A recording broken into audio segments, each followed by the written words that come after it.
This is What Was That by Gary Agurries. It was a typical autumn morning.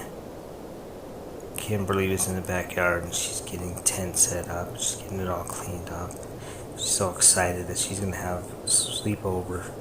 Her friend Judy was going to be staying the night, and her dad's girlfriend Elizabeth would be joining them too, as it was just going to be a girls' night. Kimberly's father, Jack, was going to go out for the night and leave the girls to have their fun. So she just wants tonight to be perfect, because Judy and her were going to be heading to middle school next year. They weren't going to be elementary kids anymore. They were going to be middle schoolers. And Judy usually spends time with her father on the weekends. So sleepovers during the school year are pretty much nil and none. And you just gotta enjoy the little things while you can, because life moves fast. Jack says to the backyard, "Kimmy, Elizabeth's here." Kimberly jumps up and runs in, and she's excited and goes over the list of things that she's done. "I got the fire pit cleaned, I got raked, I swept the deck, I got the tent up." And he's like, "Good job," Jack tells her. Elizabeth says, "Are you ready to go shopping?" Kimberly's so excited. "Yes, ma'am." And Kimberly looks at her dad and gets into his wallet, hands her a $50 bill, and he says, "You earned this." She's "Oh yeah." She gets so excited and takes off running for the front door. She said, "Punches, Daddy, punches." And that's the way that her and her father had to say "I love you" to each other. And Elizabeth's, "Okay, we gotta go." She starts heading for the door, and Jack says, "Don't spend it all on candy." "I won't."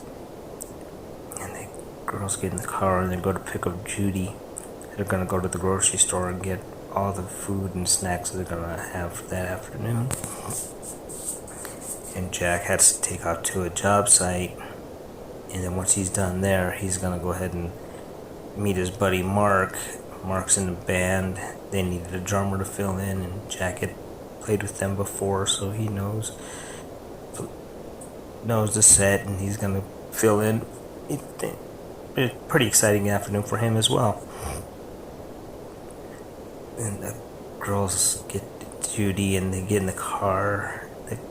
They're just excited to talk about what they're gonna get when they get to the store, and they ask Elizabeth, "What do you think? We want to get pizza, nachos, sandwiches." Elizabeth says, "Why don't we just get it all and just snack throughout the evening?" The girls, they start screaming. They think it's such a great idea.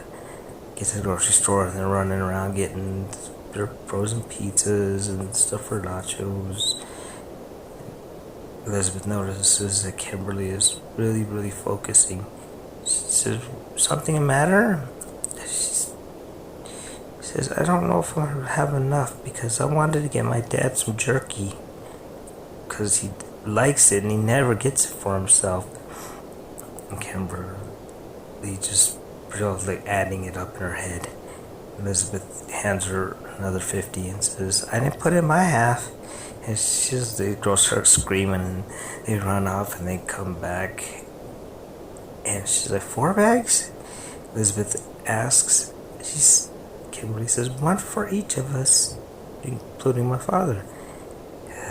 Elizabeth thinks this little girl is so sweet. She always thinks of others. And get to the register and pay, and it comes out to be $42. And Kimberly looks like she should give change back to Elizabeth. Elizabeth says, "That's yours, put it away." And she's just so happy. Puts it in her little pocket, and they take off home to prepare the food and get ready for the evening. While they're preparing, the phone rings. Kimberly answers the phone and says, answering her father's questions, Yes, Daddy, we're having a wonderful time." She says, "I got you a surprise." "No, it's a surprise, but it'll be here when you get here." And he Jack says, can I speak to Elizabeth? Elizabeth gets on the phone. She says, no, they're absolute angels. I'm happy to do this.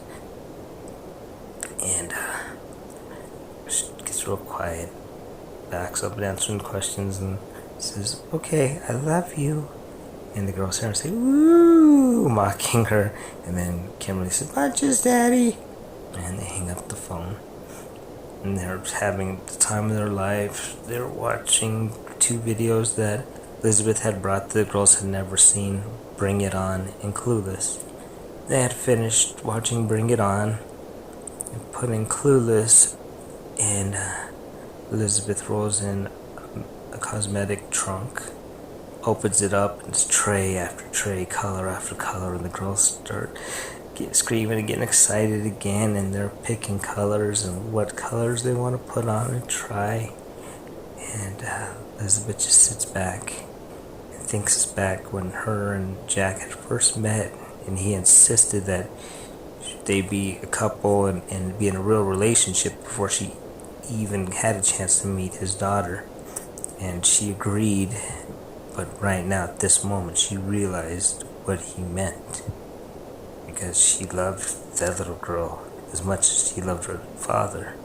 And if she ever broke up with him, then it hurt to leave both of them. Not only that, but she had been thinking about giving little Kimmy a brother or sister and marrying her father. And Elizabeth is thinking, would she call me Mommy?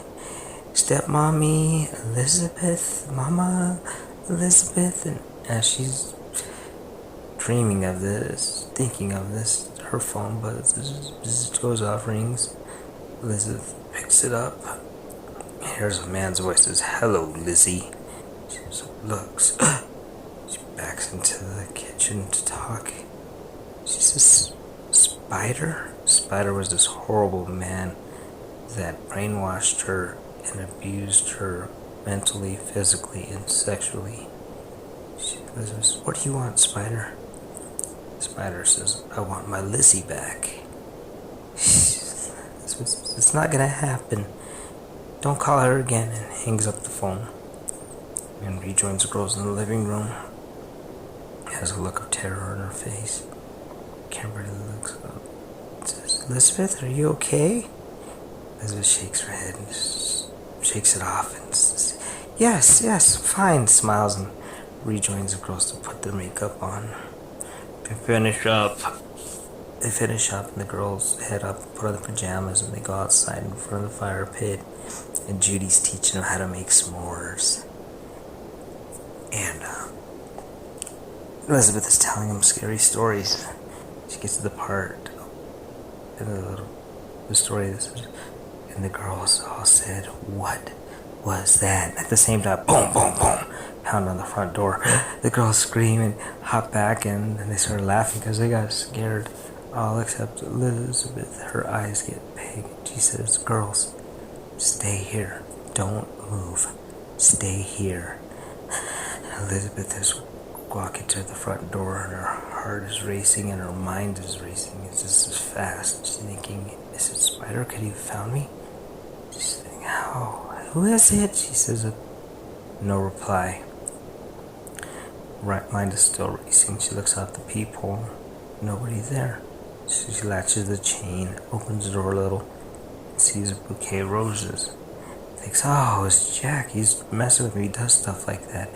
She takes the chain off, opens the door, picks up the roses, and as soon as she turns to close the door, spiders start crawling out of the roses.